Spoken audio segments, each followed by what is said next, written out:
mga kapuso! From being taping friends ngayon, may sariling fan meet na ang love team ng ex-PBB housemates na sina Will Ashley at Bianca De Vera. At layag na layag ang Team Wilka na nagpakilig at nag-give back sa fans. Makichika kay Aubrey Carampel.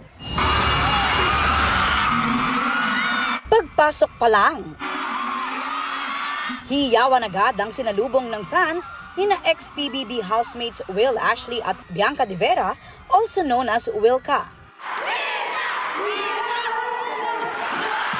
Sa kanilang Will Academy That Fair called Tadhana, Fan Meet for a Cause. Bukod sa kilig, napuno rin ng musika at kasiyahan ng event.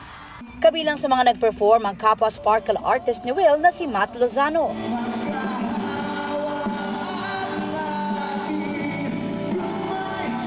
At ang bandang Ben and Ben with their vocalists na sina The Voice Kids coaches Paulo and Miguel.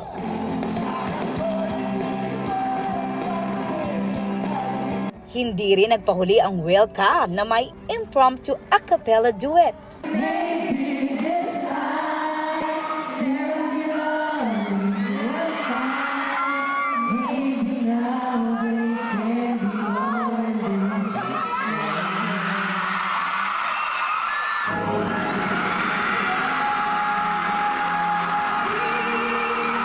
At nag-participate pa sila sa acrobat show.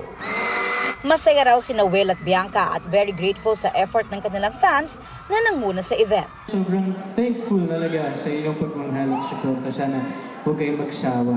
Thank you. This is a dream come true for both Will and I. Talagang pinasaya yung mga puso namin.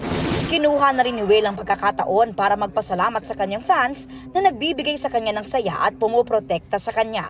Lalo na sa mga panahong nakatatanggap siya ng hindi magagandang mensahe at bashing online. Para mag-spend sila ng time to defend me, to protect me, sobrang na-appreciate ko po yun. Kaya sobrang napakalaking parte nila sa buhay ko at meron silang special place talaga sa heart ko. Aubrey Carampel, updated sa Showbiz Happenings.